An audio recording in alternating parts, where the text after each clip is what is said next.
Hello friends, good morning. Welcome back to my channel Shilpi's ফ্যামিলিতে একটি নতুন ব্লগে তোমাদের সবাইকে অনেক অনেক ওয়েলকাম করছি। আশা করি তোমরা সবাই ভালো আছো, আমিও অনেকটা ভালো আছি। আর আজকে সকালবেলা ঘুম থেকে একটু লেট করে ওঠা হয়ে গেছে। উঠে সকালে ব্রেকফাস্ট করেছি, কিচ্ছু তোমাদের জন্য শেয়ার করতে পারিনি কারণ তখন ক্যামেরাই অন করিনি। একদম ফাইনালে দুপুরে রান্নায় চলে এসেছি। আর গৌতম নিয়ে এসছে এক পেটি ডিম। তো এক পেটি ডিম নিয়ে এসে সেটাকেও গুছিয়ে রাখতে হবে। আর কাজকর্ম কতটা কি করব সারাদিন, টুকটাক খাওয়াটাই বেশি আজকে দেখানো হয়ে গেছে। তো সমস্তটাই শেয়ার করেছি, দেখতে থাকো, আশা করি ভালো লাগবে। আর দেখেছো তো পমপ্লেট মাছটা আজকে দই দিয়ে করছি। এইভাবে একটু করে দেখো, সত্যি বলবো একটু আলাদা টেস্ট আর ভালো লাগবে তোমাদের। হ্যাঁ, চাইলে তোমরা এর মধ্যে না কালো জিরা না দিয়ে মেথিও ফোড়ন দিতে পারো।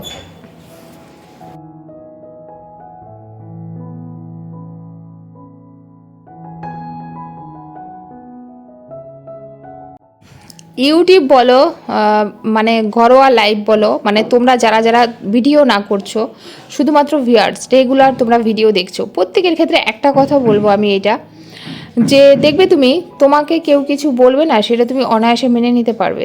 কিন্তু তোমাদের সন্তানদের নিয়ে যদি তোমাকে জড়িয়ে কোনো কথা বলা হয় না, আর সেটা যদি একটু অন্যরকম হয়, তাহলে সত্যিই খারাপ লাগে শুনতে। তো সেই ক্ষেত্রে আমিও, তোমরা অনেকেই হয়তো বা আজকের ভিডিওটা দেখে আমার লাস্টের কিছু কথা শুনে হয়তো বা ভাবতে পারো যে একটা কমেন্টের জন্য দিদিভাই তুমি এতগুলো কথা বললে। না, একটা কমেন্টের জন্য নয়, শুধুমাত্র কমেন্টটা যে ভাবে প্রেজেন্ট করা হয়েছে, মানে সেটাতে বোঝানো হয়েছে যে ছেলে মেয়ে মাকে সম্মান করছে না, মাকে পাত্তা দিচ্ছে না। এই যে একটা কথা না, সেটা আমার মনে হয় কিছুটা না ক্লিয়ার করলে কি বলো তো, আমি মা হিসাবে না অপরাধী হয়ে যাব। যার জন্য আজকে তোমাদের কাছে লাস্টে ভিডিওর অনেকগুলো কথা শেয়ার করেছি, যার জন্য এক্সট্রা কাজগুলো আজকে তোমাদের শেয়ার করতে পারিনি, তবে সমস্ত কাজই করেছি। কালকে সেগুলো তোমাদের ডিটেলসে শেয়ার করব। আজকে যেহেতু ভিডিওটা বড় হয়ে যাচ্ছে, যার জন্য আমি শুধু রান্না বাড়া আর হালকা পাতলা কিছু কাজ তোমাদের কাছে শেয়ার করেছি। তো দেখো, সমস্ত কাজ এইখানে রান্নাঘর পরিষ্কার করা, তারপরে এই যে জানলাটা একটু জল দিয়ে দিলে নোংরা টোংরা যাই পরে কি বলে তো বাইরে বেরিয়ে যায়। আর পিছনটায় রয়েছে বিরাট বড় নালি, এর আগেও তোমাদের আমি বলেছি। তো এইগুলো সেরে তারপরে যাবো দোতলায়, ওইখানে গিয়ে ঠাকুরের বাসনগুলো একটু বসে বসে সুন্দর করে আজকে ওই মাজবো, তাও এই বেলকনিটার মধ্যে বসে বসে। ব্যালকনিতে প্রচুর জলের ছিটা আসে, আর সেইগুলো সিঁড়ি বেয়ে বেয়ে বেয়ে বেয়ে একদম আমার বেডরুম বলছি, দেখছো, হলরুমে চলে আসে। ডাইনিং টেবিলটা দেখেছো, তার নিচে অবধি জল চলে আসে। তো আজকে একটু বৃষ্টি হবে মনে হচ্ছে, তো ভাবলাম ওইখানে গিয়ে কিছু কাজ সেরে আসি ওইখানে। তাছাড়া এই যে প্রথমেই তোমাদের শুরুতেই দেখিয়েছিলাম যে ডিম এনেছে, গৌতম ডিম এনেছে আর এক পেটি এনেছে। আর তোমরা সেটা জানো যে আমি ডিম আনলে সেগুলোকে খুব সুন্দর করে ধুয়ে তারপরে কিন্তু রাখি। আর এই যে ডাব্বাটা কিনেছি ইয়েলো কালারের, এটার মধ্যে প্রায় 30টা ডিম এসে যায়। উপর হলে একটা থেকে দুটো ডিম বেঁচে থাকে, আর সমস্ত ডিম কিন্তু একটাতেই এসে যায়। তো এটা কিনে না আমার খুব সুবিধা হয়েছে, ফ্রিজে সুন্দরভাবে রাখাও যায় ছোট্ট খাট্টোর মধ্যে, তার মধ্যে আবার ডিমগুলো সব এর মধ্যে এঁটে যায়। হ্যাঁ, তবে একটু বড় ডিম হলে 5টার মতো, মানে 25টার মতো রাখা যায়। তো আজকে দেখো 3টার মতো রাখা হয়েছে, মানে বাকি ছিল, আর সমস্তই রেখে দিয়েছি। তো দেখো রান্নাঘর পরিষ্কার করে একদম চলে এসেছি ব্যালকনিতে। এখানে এসেছি, এই যে গাছটা এনেছিলাম তোমরা দেখছো, সত্যি গাছগুলো খুব সুন্দরভাবে মানে জীবিত রয়েছে, আমার খুব ভালো লাগছে দেখে। আর মনে হচ্ছে যে সচ্ছল আছে। তো এই গাছটা, ওই যে বড় গাছটার পাতাগুলো কিছুটা কেটে দিয়েছি, মরা পাতা অনেকগুলো হয়েছে, এগুলো একটু কেটে দিয়েছি। আর দেখো বাইরেটা বৃষ্টি পড়ছে, হালকা হালকা বৃষ্টি। এই যে বৃষ্টিটা হচ্ছে, কালকে উঠবে চরম রোদ, আর এই রোদের পরে যে গরমটা ছাড়বে না, সেটা নেওয়ার মতো থাকে না। এই জন্য বলি বৃষ্টি হওয়া তো বেশি করে হওয়া। আমি শুনেছি কোচবিহারের দিকে এত বৃষ্টি হচ্ছে, এত বৃষ্টি হচ্ছে, মানুষ ঘর থেকে বেরোতে পারছে না। তো দেখো সেইগুলো সেরে একদম চলে এসেছি ছাদে। এই যে নয়নতারা, সাদা নয়নতারার গাছটা একদম ভেবেছিলাম গোড়ার থেকে ভেঙে গেছিলো, সেটাকে গৌতম টেপ দিয়ে জড়িয়ে তারপরে নিচে রেখেছিল, সেইখান থেকে তুলে এনে আবার এই টপে দিয়েছি। তা দেওয়ার পরে দেখলাম ওই যে যেখানটা ভাঙা অবস্থায়, এত হাওয়া না ছাদে, সেখান থেকে আবার ভেঙে গেছে। তারপরে সেটাকে একটা লোহার দিয়ে ঠিকা দিয়ে বেঁধে দিয়েছি। এখন দেখছি ওই গাছটা জীবিত। তাই আমি অবাক হচ্ছি, এবার হয়তো ফুল গাছগুলো আমাকে যথেষ্ট ফুল দেবে। আর যেটুকু ফুল দিচ্ছে এতে আমার পুজো হয়ে যাচ্ছে। আমি এমনিতেও আগে যখন তুলসী গাছ ছিল শুধু তুলসী পাতা দিয়েই ঠাকুরকে ফুলের অনেক সময় ফুল হতো না, ওই তুলসী পাতা দিয়েই দিতাম। তো এখন এই যে যেইটুকু ফুল হচ্ছে মোটামুটি আমার ঠাকুর পুজো হয়ে যাচ্ছে। তো ওই নয়নতারা গাছটাও বেঁচে গেছে জানো তো, আমি অবাক হয়ে গেছি যে ওই গাছটা বাঁচবে, আমি ভাবতেই পারিনি। পর্যন্ত গৌতমকে বলেছি জানো ওই গাছটা ভেঙে গেছে। গৌতম বলছে তাহলে তুমি কেন ওইখান থেকে আবার নিয়ে গেলে, থাকতো নিচেই থাকতো। তো দেখো সব সেরে সুরে চলে এসেছি খেতে। আর আজকে কি রান্না হয়েছিল সেটাও তোমাদের কাছে শেয়ার করেছি। আর এই তো পমফ্রেট মাছ হয়েছে, আর ডাল হয়েছে, আর হচ্ছে চিচিঙা ভাজা হয়েছিল। তো এটা কি বলো তো, এটা হচ্ছে ছোটো মেয়ের খাবারটা, ও কিচ্ছু খাবে না, শুধুমাত্র এই মাছটা দিয়ে চিচিঙা ভাজাটা মানে এই মাছটা দিয়ে একটুখানি ভাত নিয়েছি। তো খায় কিনা দেখি। একদম এখন অনেকটা পরে এসছি, গৌতমকে দিলাম 1 কাপ চা করে, আর এখন রাত্রে ডিনারটা বানিয়ে ফেলবো। এখন বাজে হচ্ছে দেখি, এখন বাজে হচ্ছে 7টা, মানে ওই 6:55, 7টাই ধরো। তো এখন এই যে বানাবো সেমাই, আর বানাবো হচ্ছে রুটি, কারণ আজকে একটু বৃষ্টি পড়েছে, সামান্য রুটি, কিন্তু গরম কাটেনি। তো বলছে একটুখানি রুটি করো, আমরা পরোটা দিয়ে খাবো।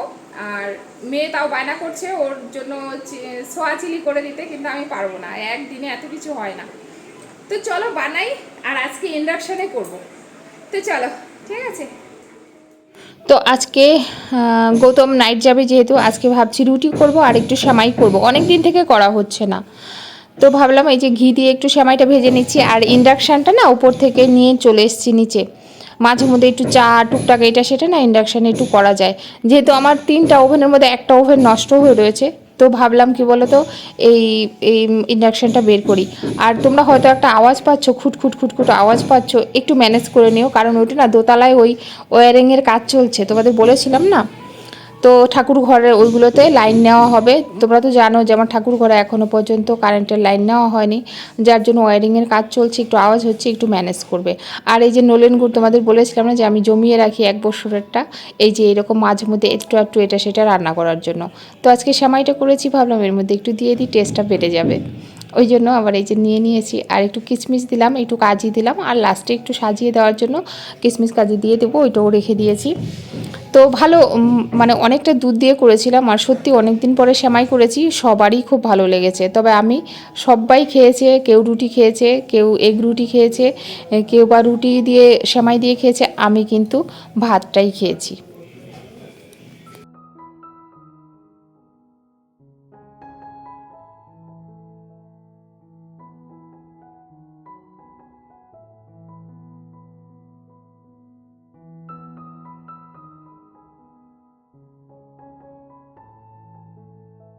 তো যাই হোক, এই যে তোমাদের দাদাভাইকে দিলাম রুটি আর সেমাই, ও খেয়ে ডিউটি বেরিয়ে যাবে। আর মেয়েদের এমনি বাটিতে বাটিতে একটুখানি দিলাম।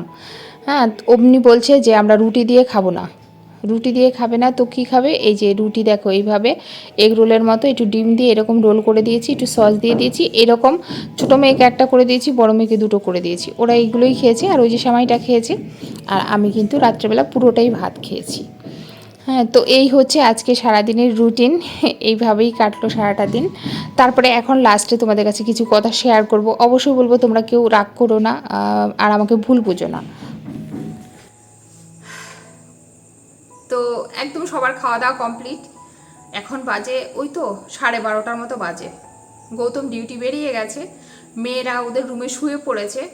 তো আমি খাওয়া দাওয়া কমপ্লিট করেছি, এখন শুধুমাত্র এই যে লাস্টে এই যে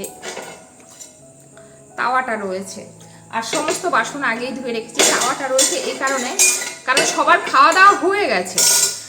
তো ছোটো মেয়ে খেয়েছে, শুধু একটু সেমাই খাইয়েছি, খাওয়ার পরে অনেকটা আগে খেয়েছে। তো ওর না খিদে খিদে পেয়েছে, বলছে কি মা আমার না একটু খিদে খিদে পেয়েছে।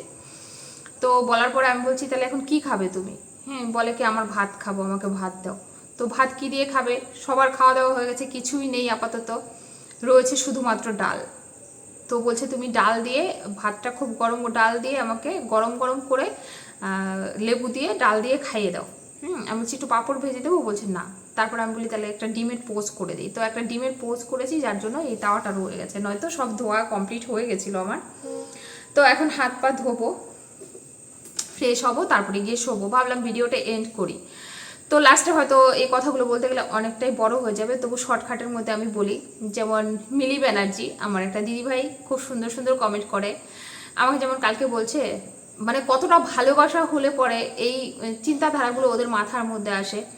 আমার ভিডিও দেখছে, তার মধ্যে এটাও চিন্তা করছে যে শিল্পী তোমার তো ভিডিও সুন্দর হয়, তাহলে ভিউজ কেন আসে না, মানে অত ভিউজ কেন হয় না, এটা দিদিভাইয়ের একটা চিন্তা।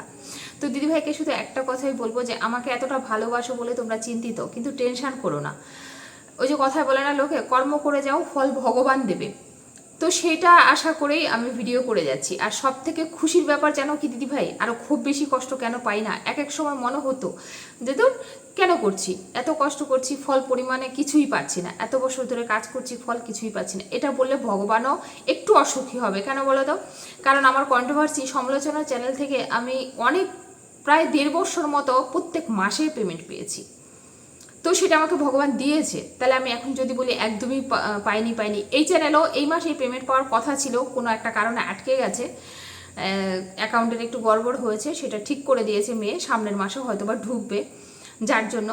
আর এই 1000-এ তোমরা যেই মানুষ কজন দেখছো, তোমরা জেনুইনভাবে দেখছো আর অন্তর থেকে ভালোবাসা দিচ্ছ, মনের থেকে তোমাদের সাথে আমি কানেক্ট হয়ে গেছি। তো এই 1000 হলো, এটাতে কিন্তু একটা শান্তি আছে। যেখানে হয়তো লাখ লাখ ভিউজ হচ্ছে, কিন্তু তার মধ্যে ক্রিয়েটারের মধ্যে আর ভিউয়ার্সদের মধ্যে কোনো মনের মিল নেই বা ভালোবাসা নেই, সেখানে আরও অনেক ভিউজ হলেও কিন্তু টাকা আসবে, কিন্তু মনের শান্তিটা থাকে না। এটা তো জানো যে অনেক সময় অনেক টাকা পয়সা থেকেও মানুষ কিন্তু সুখী হয় না, আবার অনেক সময় দেখবে অল্প টাকাতেও মানুষ সুন্দর ম্যানেজ করে হ্যাপি থাকে। তো সেটা হলো মনের ব্যাপার। তো আমাকে ভালোবাসো আর এতটা চিন্তা করো, এই জন্য দিদিভাই অনেকটা ধন্যবাদ। তার মধ্যে এখানে অনেক মানে মানুষ আছে, যেমন সঞ্চিতা দিদিভাই, ওনার হাজব্যান্ড ডাক্তার, কি বলবো, এখানে অনেক আছে, যেমন বিউটির হাজব্যান্ড, উনিও একটা ভালো লাইনে রয়েছে। বিউটি নিজে একজন স্কুল টিচার, যথেষ্ট সুন্দরভাবে একটা মেয়ে সন্তান যথেষ্ট সুন্দরভাবে মানুষ করছে, একটা ভালো ফ্যামিলি। তার বাবা বোধহয় আইআইটিতে সার্ভিস করতেন, বিউটির বাবা না শ্বশুর, যাই হোক, বা মামা শ্বশুর ওরা করতেন। তো যথেষ্ট ভালো ফ্যামিলি। ওই মানুষগুলো আমাকে ভালোবেসে দেখছে, আমার পাশে রয়েছে, সুন্দর সুন্দর কমেন্ট করছে। সেই রকমই মৌকেও আমার সাথে অনেকটা মৌর অ্যাটাচড আছে, একটাই কারণ মৌ অনেক আগের থেকে আমার ভিডিওগুলো দেখে। আমি ভাবতাম মৌ বলতে মৌ দিদি ভাই, ও এত সুন্দর কমেন্ট করতো, আর কমেন্টগুলো এমন হতো যেটা থেকে আমি অনেক কিছু শিখেছি। অনেক কিছু আমাকে বলতো যে এটা এইভাবে করতে নেই, এটা এখানে কেন রেখেছো, এটাই ঠিক নয়। তো ওই বিষয়গুলো আমি শিখেছি। মানুষের শিখার শেষ নেই, আর কোনো মানুষই পারফেক্ট হয় না, আমিও পারফেক্ট নই, আমি জানি অনেক বিষয় আমার ভুল ভ্রান্তি আছে, অনেক বিষয়ে। তো সবারই থাকে কম বেশি। আমি সোশ্যাল মিডিয়ায় রয়েছি, সেটা তোমাদের চোখে পড়ছে, হয়তো বা অনেকের আছে সেটা চোখে পড়ে না। আর তোমরা আমাকে ধরিয়ে দিচ্ছ, আমি বিশ্বাস করো আমি খুব হ্যাপি যে আমি শিখতে পারছি, এই বয়সে এসে অনেক কিছু শিখতে পারছি। কিন্তু আজকের একটা কমেন্ট, এই কমেন্টটা সত্যি আমার খারাপ লেগেছে বলতে দেখো, আমার মেয়েরা না, আজকে এটা বলবো না ভাবছিলাম, তাও না বললে তোমরা হয়তো ভুল বুঝবে, একটু বলি। কিছুদিন আগে দেখেছো না, আমার একটা ইউটিউবার বোন এসছে, সুস্মিতা, খড়গপুরেই থাকে। খোঁজ করতে করতে করতে করতে মেসেঞ্জারে যোগাযোগ করতে করতে, তো ও এর আগে একবার এসছিল, আবার এই রিসেন্ট দেখছি 2 সপ্তাহ আগে ও আমার বাড়িতে এসছে। তো আসার পরে আমি ওর ক্যামেরা করেছি। ও কিন্তু কখনো বলে না আমাকে যে দিদিভাই আমাকে ক্যামেরা করো। আমারই ভালো লাগে যে ও আসছে, আমাকে কতটা ভালোবেসে তোমরাও দেখো।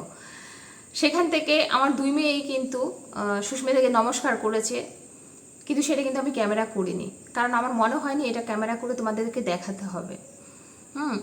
কারণ কিছু বিষয় আছে, সব কিছু কি দেখানোর প্রয়োজন পড়ে? আর আজকালকার বাচ্চা কাছে আমি বলবো না যে সব বাচ্চা পারফেক্ট, হয়তো বা আমার বাচ্চারাও সব ব্যাপারে পারফেক্ট নয়, তবে যেই রকমই শিক্ষা দিয়েছি, যেইটুকুই করিয়েছি, আশা করি খুব একটা খারাপ নয়। মৌ, তুমি এই যে একটা কথা বললে না, যখনই তুমি তোমার মেয়েদের আজ পর্যন্ত দেখলাম ক্যামেরার সামনে এনেছো, তোমাকে নেগলেক্ট করে, এটা তোমার ভুল ধারণা। আমার মেয়েরা না একদম অন গট, আজকে এই কথাটা বলছি, যেমন তার বাবা ক্যামেরার সামনে আসতে চায় না, সেরকম আমার মেয়ে দুটো না ক্যামেরার সামনে আসতে চায় না। তবু কি বলো তো, ছোটো মেয়েটা একটু জলি টাইপের, তো আমার দিদি, আমি ওকে ইন্সপায়ার করি যে তোমাকে ভালো লাগে নাচ করলে, তুমি তো সুন্দর নাচ করো, একটু ইউটিউবে করো না। এরকম করে করে অনেকগুলো নাচ ওকে আমি ইউটিউবে হয়তো করিয়েছি। ওইটা নিয়ে কিন্তু আমার সমালোচনা চ্যানেলে প্রচুর সমালোচনা হয়েছে, যে আমার ছোট মেয়েকে নাচ করিয়ে আমি টাকা কামাচ্ছি, এই টাইপের অনেক কথা হয়েছে, যার জন্য আমি সেটাও বন্ধ করে দিয়েছি। এখন দেখবে আমি মেয়েদের নিয়ে রিলস করি না। তবে এই যে ক্যামেরায় খুব কম আনি, রেয়ার আনি। আর ওরা না আনলে না বিরক্ত বোধ করে, কিন্তু আমি যেহেতু মা নিয়ে চলে আসি, কিছু বলতে পারে না, সেটা আমি ফিল করি। তারপরেও শুধুমাত্র আনি যে তোমরা অনেকেই দেখতে চাও যে বড় মনা কী করে বা ছোটো মনা কী করছে, দিদিভাই ওরা কেমন আছে। আর তোমরা ভালোবাসো আমার মেয়েগুলোকে, বিশেষ করে আমার ছোটো মেয়েকে তোমরা অনেকেই খুবই ভালোবাসো। তো সেইখান থেকে এই জন্য আমি নিয়ে আসি যে তোমাদেরও একটু ভালো লাগবে। ওরা আসতে চায় না আর আমাকে নেগলেক্ট করে না এখনো পর্যন্ত। বড় মেয়ের বয়স হচ্ছে 16 বছর।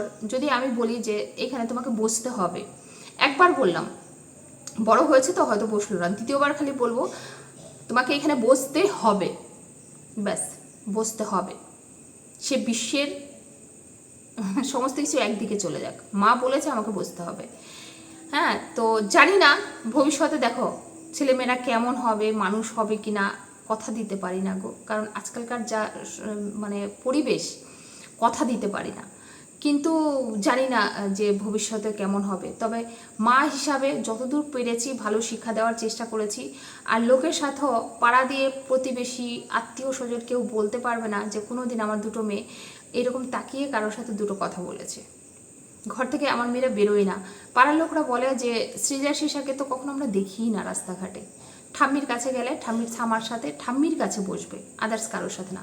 ওইখানে বসবে শুধু ঠাম্মির সাথেই গল্প করবে। ওইখানে যদি আরও আন্টিরা এসে বসেও থাকে তাদের সাথে একটা কথাও বলবে না। তার মানে এটা নয় যে তার ঠাম্মিকে নেগলেক্ট করছে, বা যেমন আমি ওদের ক্যামেরার সামনে নিয়ে আসি একটু ওরা কমফোর্টেবল ফিল করে না, তাই বলে এটা নয় আমাকে নেগলেক্ট করছে। এই ধারণাটা তোমার ভুল, এটা আমি তোমাকে বলার দরকার ছিল। আর এটা তোমাকে কেন বললাম বলো তো, কারণ তোমাকে অনেকটা ভালোবাসি, অনেকটা জড়িয়ে আছো তুমি আমার সাথে, কারণ তুমি অনেক পুরনো ভিউয়ার্স আমার। তোমার বয়স এই রিসেন্ট আমি জানতে পারলাম যে তোমার 25 বছর বয়স, কিন্তু তোমার জ্ঞান বুদ্ধি অনেকটা ভালো, আমার থেকে তো বিশেষ করে অনেকটাই ভালো। তাই তোমাকে আমি সব সময় আমার মনের মধ্যে রেখেছি, তাই আজকে এই বিষয়টা ক্লিয়ার করার চেষ্টা করেছি। তবে হ্যাঁ, এটাও কথা দিচ্ছি নেক্সট দিন থেকে আমি মেয়েদের খুব একটা ক্যামেরার সামনে আর আনবো না। এটা তুমি বলেছো বলে না, আমি অনেক দিন থেকেই ভাবছিলাম যে মেয়েদের একটু ক্যামেরার সামনে কমই আনবো, একটু বেশি আনা হয়ে যাচ্ছে। কারণ আমার ডেলি লাইফস্টাইল আমি সবাইকে দেখাবো, ঠিক আছে, তবে মেন তো আমি এখানে সমস্ত কিছু করছি, আমাকেই না হয় তোমরা দেখো। তো চলো আজকের মতো, যদি ভুল দেখো তোমার কাছে তো ক্ষমা চাইতে পারবো, তুমি আমার ছোটো বোন, তো দিদি ভাই হিসাবে ধরে নাও, দিদি ভাই দুটো কথা তোমাকে বুঝিয়ে বলেছে। একদমই রাগ করো না, ভালো থেকো, সুস্থ থেকো, সবাইকে বলছি। আজকের মতো এই পর্যন্ত, গুড নাইট, শুভরাত্রি, অনেক অনেক ভালোবাসা আমার তরফ থেকে, টাটা।